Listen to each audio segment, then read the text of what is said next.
गगनयान की लॉन्चिंग आज नहीं होगी। गगनयान की लॉन्चिंग आज नहीं होगी, इसरो चीफ का बयान आया है और उनके बयान के मुताबिक तकनीकी खराबी के सबब लॉन्चिंग को रोका गया है। तो ये इस वक्त की एक अहम खबर आपको दे रहे हैं। गगनयान की लॉन्चिंग आज नहीं होगी और इस बारे में इसरो चीफ का बयान आया है। उनके बयान के मुताबिक तकनीकी खराबी के सबब लॉन्चिंग को रोका गया है।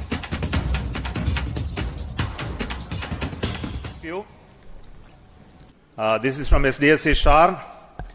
The lift-off attempt of TVD-1 could not happen today. Initially, the launch was scheduled at 8 o'clock, 8 a.m. There was a postponement of the lift-off time to 8:45 due to weather situation. And we had a very smooth ALS, the automatic launch sequence leading up to the command to lift off the engine. But the engine ignition has not happened in the nominal course. We have to find out what went wrong with that. The vehicle is safe. The entire vehicle is very safe. We will have to reach the vehicle and then look at what has happened now.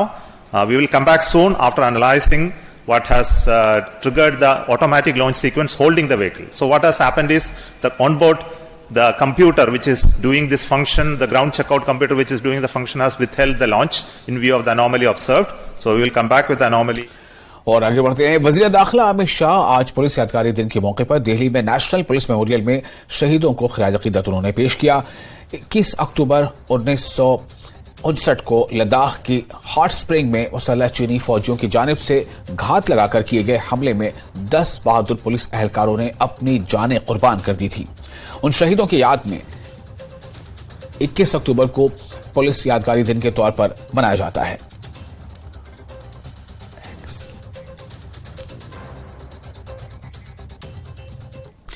महाराजा गुलाब सिंह जी की जयंती पर lieutenant governor Manoj Sinha ने tweet करके खिराज अकीदत पेश किया है। उन्होंने लिखा है कि उनकी मुदब्बराना हिकमत अमली, बहादुरी और आवाम की फलाह बहबूद के अज़्म से आवाम को आने वाली पीढ़ियों को इससे एक सबक मिलता रहेगा और इससे एक सीख मिलती रहेगी। उन्होंने कहा है कि नस्लें भी इनसे तरगीब हासिल करती रहेंगी। उन्होंने ट्वीट पर लिखा कि उनकी मुदब्बराना हिकमत अमली, बहादुरी और आवाम की फलाह बहबूद के अज़्म से नस्लों को मिलती रहेगी तरगीब। Chief secretary doctor Arun Kumar Mehta ने आला सतह मीटिंग की। इस मीटिंग में प्रधानमंत्री आवास योजना ग्रामीण के तहत यूटी जम्मू कश्मीर में बेजमीन मुस्तहिक खानदानों को 5 मरला अराजी अलॉटमेंट का जायजा लिया गया। चीफ सेक्रेटरी ने हर डिप्टी कमिश्नर की तरफ से की गई अलॉटमेंट का जायजा लिया। उन्होंने उन्हें ताकीद की कि इस बात को यकीनी बनाएं कि कोई भी मुस्तहिक शख्स महरूम न रहे। उन्होंने तमाम इस्तिफादा कुरंदगान के नामों को आम करने को कहा है ताकि लोग इनके बारे में जान सकें।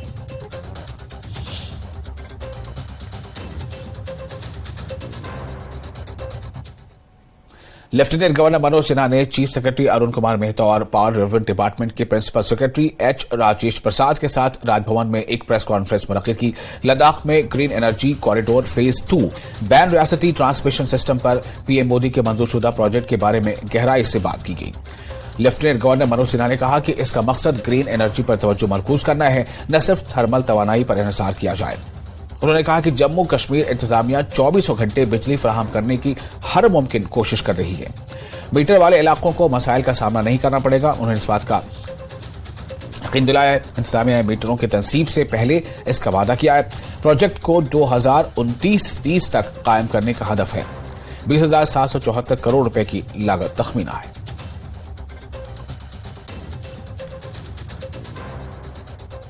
RDSS के अंतर्गत बड़े पैमाने पर मीटरिंग हो, इसकी कोशिश की जा रही है। जो पहले चरण में ये कोशिश है कि श्रीनगर जम्मू, उसके बाद जम्मू कश्मीर के बड़े शहरों में स्मार्ट मीटर लगाया जाए। कई प्रकार की भ्रांतियां लोगों के बीच थी, कुछ जानबूझ करके बनाई गई थी। उसके भी इंतजामात पीडी डिपार्टमेंट ने किए हैं। दूसरी कोशिश ये होगी कि जिन फीडर्स को 100% स्मार्ट मीटर से जोड़ दिया गया है, वहां न्यूनतम कटौती, मिनिमम कर्टेलमेंट हो। और एक स्थिति हम लोग ऐसी बनाना चाहते हैं कि जो 100% मीटर्ड फीडर है, जहां से पैसा मिल रहा है, वहां 24 घंटे बिजली, अगर लोग चाहते हैं तो 24 घंटे बिजली उपलब्ध कराई जा सके। 13 गीगावाट रिन्यूएबल एनर्जी की एक नई परियोजना green energy corridor phase 2 inter state transmission system को अभी मंजूरी 18 को प्रधानमंत्री जी के नेतृत्व में भारत सरकार की कैबिनेट ने दी है। मैं माननीय प्रधानमंत्री जी का हृदय से कृतज्ञ हूं। आप सबको याद होगा कि स्वतंत्रता दिवस के संबोधन में 2020 में माननीय प्रधानमंत्री जी ने लद्दाख में 7.5 गीगावाट सोलर पार्क की स्थापना की घोषणा की थी। उसके बाद ministry of new and renewable energy ने फील्ड सर्वे करके लद्दाख में 12 gigawatt battery energy storage system के साथ 13 गीगावाट रिन्यूएबल कैपेसिटी स्थापित करने की योजना बनाई। भारत सरकार की केंद्रीय वित्तीय सहायता है। With the 40% grant support, the levelised transmission tariff will come down from 0.88 per unit to 0.55 per unit of power. अब ये हमारे लिए विन विन सिचुएशन होगी। लद्दाख क्षेत्र के कॉम्प्लेक्स टेरेन और एडवर्स क्लाइमेटिक कंडीशन को ध्यान में रखते हुए परियोजना कैसे बनेगी, इस पर भी काफी ध्यान दिया गया है। मैं उसके विवरण में नहीं जानना चाहता। आप जानते हैं कि वहां टेम्परेचर -45 डिग्री तक जाता है, एवलांच भी आते हैं। तो जो दुनिया की मॉडर्न टेक्नोलॉजी है, स्पेशल स्टील टावर का इस्तेमाल और इस तरह की तमाम व्यवस्थाएं उसमें की गई है और अत्याधुनिक वोल्टेज सोर्स कन्वर्टर पर आधारित high voltage direct current HVDC system और extra high voltage alternative current यानी EHV सिस्टम भी उसमें लगाया जाएगा। इससे राउंड द क्लॉक सप्लाई सुनिश्चित की जा सकेगी। एक नई ट्रांसमिशन लाइन बनेगी जो हिमाचल प्रदेश, पंजाब होकर के हरियाणा के कैथल तक जाएगी। और Jammu Kashmir Peoples Democratic Party के सदर महबूबा मुफ्ती ने कहा है कि जम्मू कश्मीर के साथ साथ लद्दाख भी मुश्किल हालात से गुजर रहा है और लोग बहुत परेशान हैं। मुफ्ती ने कहा कि उन्होंने जम्मू कश्मीर और लद्दाख के लोगों में इतनी परेशानी कभी नहीं देखी। महबूबा मुफ्ती ने कहा कि PDP एक मुत्तहिदा ग्रुप है जो एक एजेंडे के साथ चल रहा है और वो सिर्फ इंतखाबात की बात नहीं करते बल्कि पूरे जम्मू कश्मीर की हालत के बारे में बात करते हैं। महबूबा मुफ्ती ने कहा कि जम्मू कश्मीर को इस खराब सूरत हाल से कैसे निकाला जाए, यही हमारा एजेंडा है। महबूबा मुफ्ती ने कहा कि PDP कारकुनान हमेशा मुश्किल हालात में खड़े रहे और हमेशा इसी तरह मुस्तकबिल में भी मिलकर काम करना है। महबूबा मुफ्ती जिला किश्तवाड़ के दौरे पर थी और प्रेस कॉन्फ्रेंस का उन्होंने इनेकाद किया था।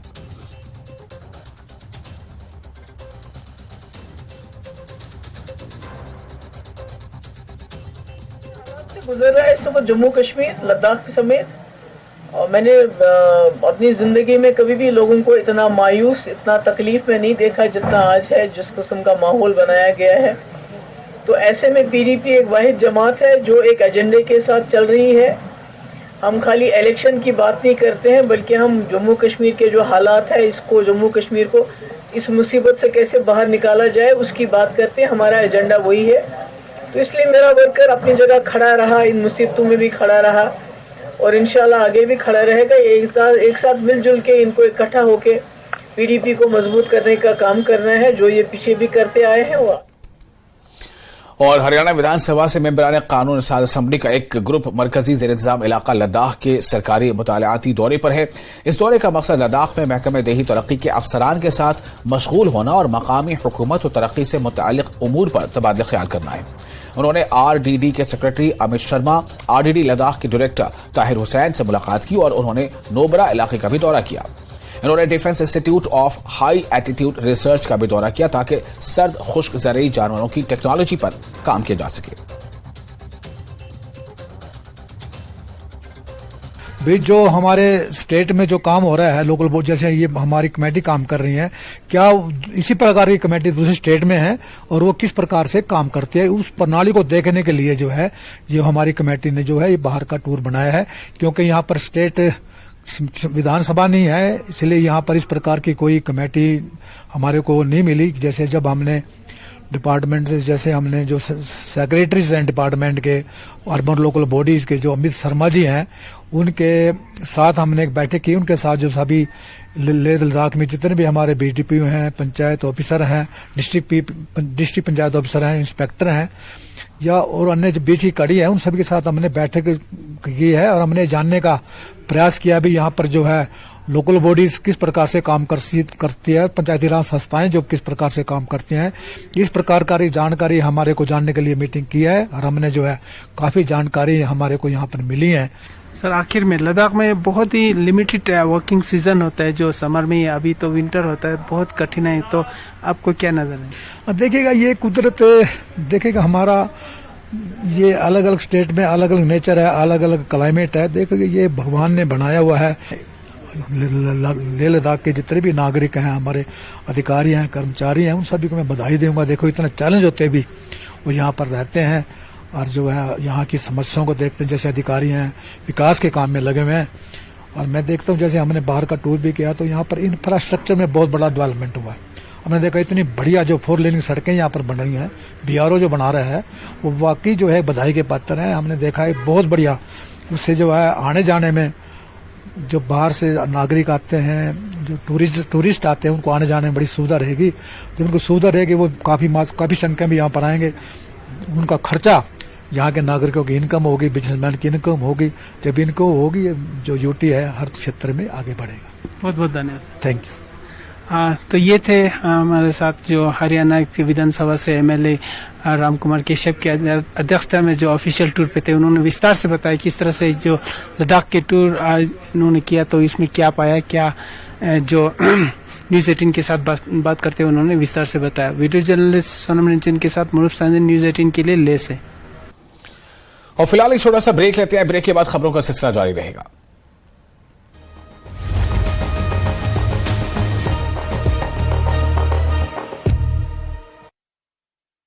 अरीना को बांटेंगे राहत राशि। आपदा प्रभावितों के लिए प्रदेश सरकार ने घोषित किया है 4,500 करोड़ का राहत पैकेज।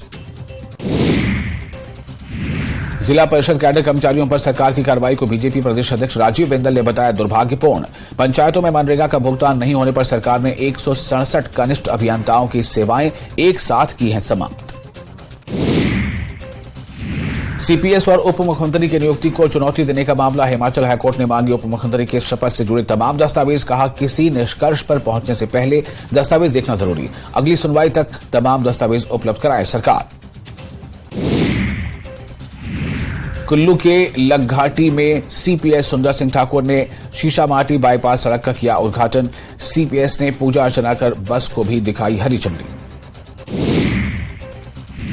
प्रदेश में हड़ताल कर रहे जिला परिषद कैडर के 167 कनिष्ठ अभियंता बर्खास्त किए जाने के निर्णय पर संचार सचिवों ने किया रोष व्यक्त। हमीरपुर BDO कार्यालय के बाहर पिछले 20 दिनों से बेमियादी हड़ताल पर बैठे हैं कर्मचारी। चकबंदी के काम में लापरवाही पर CM योगी का एक्शन, 1 चकबंदी ऑफिसर बर्खास्त, 3 सस्पेंड, 2 अधिकारियों पर मुकदमा दर्ज। अमेठी में 8 रेलवे स्टेशनों को नाम बदलने की मांग तेज। केंद्रीय मंत्री स्मृति ईरानी ने गृह मंत्री और रेल मंत्री को लिखा पत्र। फतेहपुर की टायर फैक्ट्री में हुआ भीषण धमाका, 5 मजदूर झुलसे, हालत नाजुक। थाना मलवा की घटना, 5 झुलसे। गाजियाबाद में जय श्री राम बोलने के मामले पर बड़ा एक्शन, कॉलेज प्रबंधन ने की जांच कमेटी गठित। जय श्री राम बोलने पर छात्रों को मंच से उतारा था। श्रीनगर कन्वेंशन सेंटर में हुए कार्यक्रम में कई कार्यकरों और अन्य लोगों को पुरस्कार से किया गया सम्मानित। 22 अक्टूबर को धर्मशाला जाएंगे केंद्रीय मंत्री अनुराग ठाकुर। भारत न्यूजीलैंड के बीच होने वाले 1 दिवसीय वर्ल्ड कप मैच देखने आएंगे धर्मशाला। कुल्लू दौरे पर रहेंगे मुख्यमंत्री सुखविंदर सिंह सुक्खू। आपदा प्रभावितों परिवारों को बांटेंगे राहत राशि। आपदा प्रभावितों के लिए प्रदेश सरकार ने घोषित किया है 4,500 करोड़ का राहत पैकेज। जिला परिषद का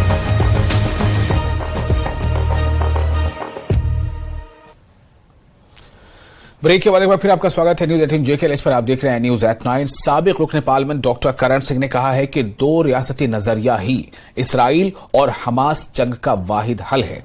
न्यूज 18 को दिए गए खुसूसी इंटरव्यू में उन्होंने कहा कि फिलिस्तीन को अलग रियासत बनाया जाए। करण सिंह ने कहा कि जम्मू कश्मीर का रियासत का दर्जा बहाल किया जाना चाहिए, जिसके बाद असेंबली इंतखाबात भी होने चाहिए। उन्होंने कई मौजूद पर बातचीत की।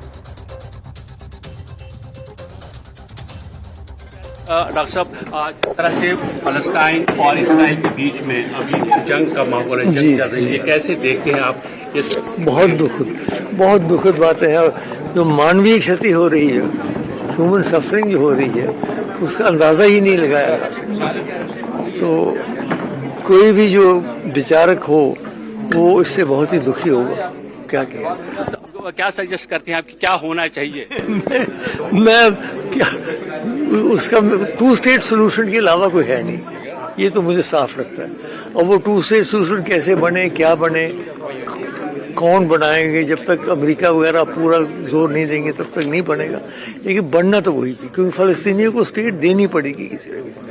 सर लोकसभा के चुनाव आने वाले हैं और ऐसे में इंडिया ब्लॉक बना है अपोजिशन का, कैसे देखते हैं आप इस ब्लॉक को, कितना जरूरी है डेमोक्रेसी के लिए? बताया ना कि प्रजातंत्र के लिए, डेमोक्रेसी के लिए ऑपोजिशन भी स्ट्रांग होनी चाहिए, गवर्नमेंट भी स्ट्रांग होनी चाहिए। बिल्कुल एक तरफा हो जाता है तो वो अच्छा नहीं रहता। तो इंडिया अगर बन रहा है तो अगर वो सशक्त होता है तो अच्छी बात है, अच्छी टक्कर होनी चाहिए प्रजातंत्र का। सर आखिरी सवाल, जम्मू कश्मीर में अभी चुनाव नहीं हो रहे हैं, लगातार डिमांड बढ़ रही है चुनाव होने की, आपकी क्या प्रतिक्रिया? मेरी तो ये प्रतिक्रिया है कि स्टेटहुड रिस्टोर होना चाहिए, उसके बाद चुनाव होने चाहिए।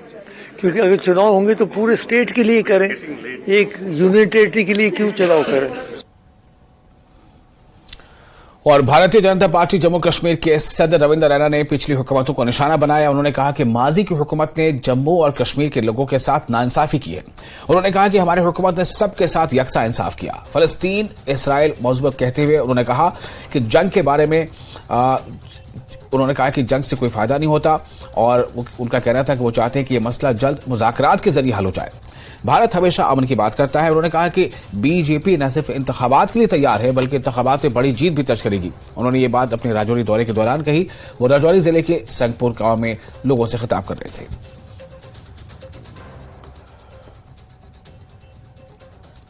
गुज्जर बकरवाल कबीले के लोग, हिंदू, मुसलमान, सिख, पहाड़ी कबीले के तमाम लोग यहाँ आए हैं और मुझे इस बात की खुशी है कि लोग इस बात को समझ रहे हैं कि मोदी साहब ने इनके साथ इंसाफ किया है। और इसके पहले जो हुकूमतें थी उन्होंने सिर्फ लोगों के साथ इस्तेसाल किया और लोगों को यरगमाल बना के रखा। शख्स का खून जाया नहीं होना चाहिए। ये जंग, ये बम, बंदूक, पिस्तौल, गोलियां, ये किसी के लिए भी अच्छी नहीं है। ये किसी के लिए अच्छी नहीं है। खून खराबा बंद होना चाहिए। जो मोदी हुकूमत ने यहाँ डेवलपमेंट के काम किए हैं, हमें यकीन है कि जबरदस्त जीत होगी 2024 के पार्लियामेंट इलेक्शन में जम्मू कश्मीर के अंदर। बीजेपी चुनाव नहीं हुए, विपक्षी दल कह रहे हैं कि बीजेपी चुनाव से डरती है, इसलिए लोकल बॉडी के चुनाव जो है, देखिए, शहरी चुनाव हो, पंचायती चुनाव हो, असेंबली का चुनाव हो, पार्लियामेंट का चुनाव हो, इसका फैसला इलेक्शन कमीशन ने करना है। बतौर सियासी जमात बीजेपी ने इलेक्शन लड़ना है, बीजेपी तैयार है। और वजीर ममलिकत बराए उमूर दाखिला नित्यानंद राय ने गांधरबल के दौरे के दौरान कहा कि इसराइल फलस्तीन तनाजे पर वजीर आजम का मौकफ सबको मालूम है, जबकि वजीर आजम की क़यादत में सिक्योरिटी फोर्सेज मुल्क की सरहदें चौकस हैं और दरअंदाजी करने वालों को करारा जवाब दिया जाएगा। उन्हें कश्मीर में दहशतगर्दी फैलाने के मकसद से दाखिल होने पर सख्ती से रोककर मुनासिब जवाब भी दिया जाएगा। दौरे के दौरान वजीर ने वाइल में डिस्ट्रिक्ट माजूर बहाली मरकज में कपिंग थेरेपी यूनिट का इफ्तिताह किया। वजीर के हमरा डिप्टी कमिश्नर गांधरबल और जिला तरक्याती काउंसलर गांधरबल भी मौजूद रहे।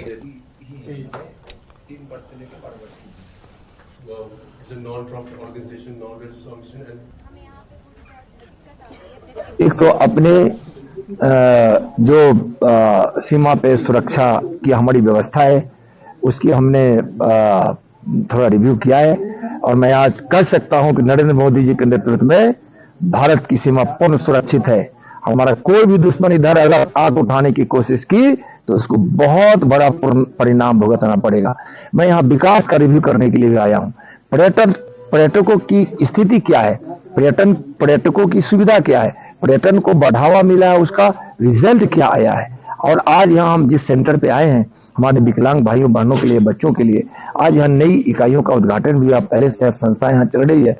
मैं बता रहा हूँ, माननीय प्रधानमंत्री जी ने स्पष्ट रूप से भारत के मंशा को दर्शाया है और वही भारत का मन है, वही भारत की सोच है जो माननीय प्रधानमंत्री जी ने स्पष्ट रूप से दुनिया को बता दिया है। भारत की संप्रभुता की ओर कोई देखने की कोशिश भी किया तो उसका नामो निशान मिटाने की स्थिति में आज औकात में भारत है।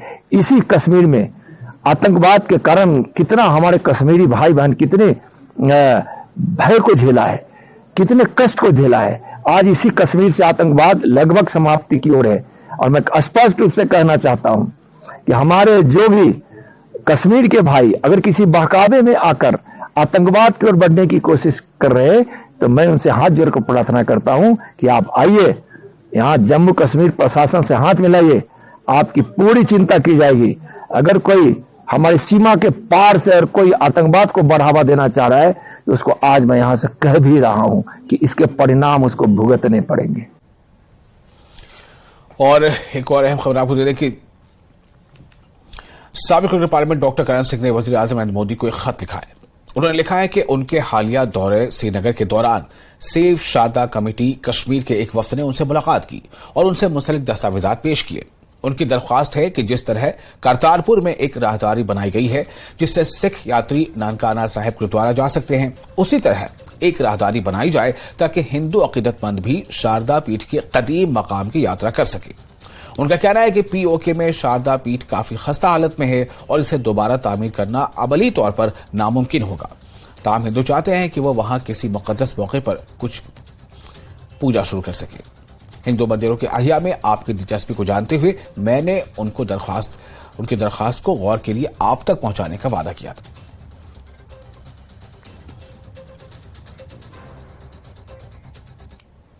संकल्प प्रोग्राम के तहत जिला इंतजामिया की जानिब से नौजवानों के लिए रोजगार मेले का इनेकाद किया गया। जिला सामा में इस तरह का पहला रोजगार मेला है जिसमें तकरीबन 30 कंपनियों ने हिस्सा लिया। इस रोजगार मेले में 500 से ज्यादा नौजवानों को मुलाजमतें दी गई। डीसी सामा ने न्यूज 18 JKLH से बात करते हुए कहा कि इंतजामिया ने इस मेले का अमल ब्लॉक सतह पर शुरू किया ताकि किसी भी ब्लॉक से कोई नौजवान महरूम न रहे। उन्होंने कहा कि तकरीबन 1200 नौजवानों ने इसमें अपनी दिलचस्पी जाहिर की है और इस मौके पर नौजवानों में सर्टिफिकेट भी तकसीम किए गए।